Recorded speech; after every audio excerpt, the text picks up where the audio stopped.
प्रकार से आपसी लेन-देन में जो खर्च होता था, उसको ये सेव कर पाएँगे।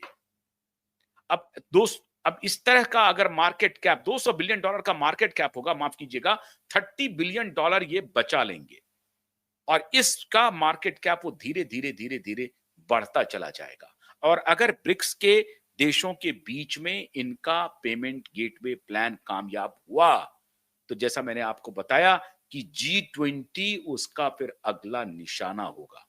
और G20 के देखा-देखी जो G7 है, उनको भी परेशानी होगी, उनको भी ये होगा कि भैया फ्रेंच मनी जो है या जर्मन करेंसी जो है या ब्रिटिश का जो पाउंड और स्टर्लिंग है, उसका क्या होगा? वो कैसे इस पर रिएक्ट करता है? हालाँकि वो कमज़ोर देश हैं, उनको किसी भी सूरत में अमेरिका के साथ खड़ा रहना है, क्योंकि अमेरिका एक प्रकार से दादा के रूप में इन कमज़ोर देशों को प्रोटेक्ट करता रहा है, चाहे वो कनाडा हो, चाहे वो फ्रांस हो, चाहे वो जर्मनी हो, चाहे वो इंग्लैंड हो। इन देशों को प्रोटेक्ट करता रहा है। जापान हो सकता है कि इस स्थिति का लाभ उठाने की कोशिश करे और जापान ये मौका गंवाना नहीं चाहता है, क्योंकि जापान आज से नहीं, पिछले लगभग 80 वर्षों से, उससे भी अधिक कह लीजिए आप, 80 वर्षों से एक ताक में बैठा है जब वो अमेरिका को सरपास करना चाहता है। हर तरह से वो आगे बढ़ना चाहता है। जापान की बेचारे की वो हैसियत नहीं हो पा रही है कि वो उनको सीधा-सीधा मुकाबला दे, टक्कर दे, क्योंकि जापानीज़ कंपनियां अमेरिका के बहुत सारे सेक्टर्स में अच्छा खासा शेयर होल्ड कर रही है।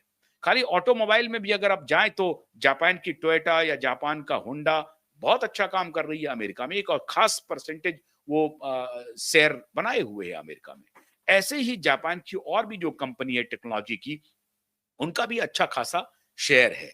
अब ऐसी परिस्थिति में अगर ये पेमेंट गेटवे प्लान ब्रिक्स का कामयाब हो गया, तो इंटर बाकी जो जो अगर ब्रिक्स ब्रिक्स के नहीं भी हैं, लेकिन दूसरे देश के साथ भारत ये कहेगा कि साहब वहां पर अगर ये टेक्नोलॉजिकली आप देखिए कि नया पेमेंट गेटवे है, तो उसमें हमको डॉलर की कोई जरूरत नहीं है, कोई डॉलर को लेन देन से बाहर अगर आपने कर दिया, तो आप सोचिए कितना बचा लेंगे। अभी जो आपकी डिपेंडेंसी है डॉलर के ऊपर, वो एक प्रकार से खत्म हो जाएगी।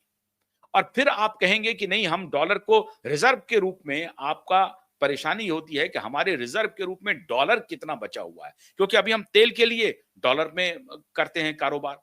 कोई भी चीज जो खरीदते हैं उसमें डॉलर में, अगर हमको डिफेंस की कोई प्रोडक्ट खरीदनी है तो डॉलर में पे करना पड़ता है, और डॉलर में पे करने के लिए रिजर्व हमको रखना पड़ता है साहब, कितने डॉलर में हम इनको पे कर दें।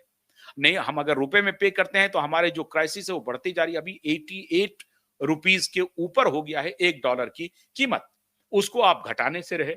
ऐसी परिस्थिति में एक ही तरीका है कि आप डॉलर के ट्रेड से खुद को बाहर करें, और बाहर करके जो इकोनॉमिक पावर है उसको गेन करें, और फिर वहां से पॉलिटिकल और डिप्लोमेटिक स्थिति को मजबूत करें।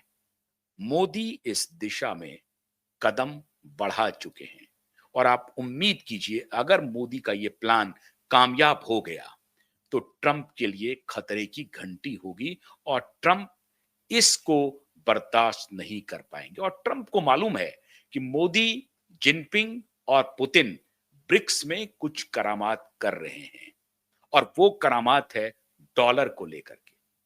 ये ट्रंप को मालूम है, इसलिए ट्रंप राष्ट्रपति बनते ही लगातार ब्रिक्स को लेकर के उनकी शंकाएं बढ़ती जा रही थी।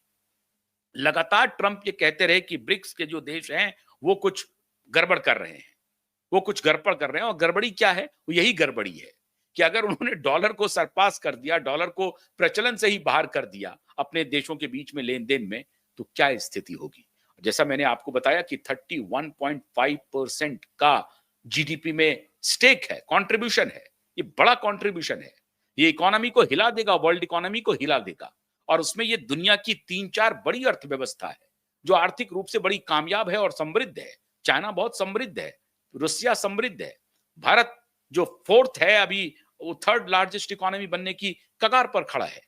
ऐसी परिस्थिति में अमेरिका को अब देखना पड़ेगा कि उसने किससे पंगा ले लिया, और इसीलिए ट्रंप एक दिन फैसला कुछ लेते हैं और उनको बैक ट्रैक करना पड़ता है। जो अभी उन्होंने फैसला लिया कि $1 लाख चुकाने पड़ेंगे टेक कंपनियों को और अन्य कंपनियों को, एम्प्लॉयर को, और या एम्प्लॉय को। अब वो फैसला उन्होंने रिवर्ट किया और कहा कि नहीं 88 लाख रुपया लाइफ टाइम फीस है, एनुअल फीस नहीं होगा। $1 लाख जो है वो लाइफ टाइम फीस है। वो बचना चाह रहे हैं।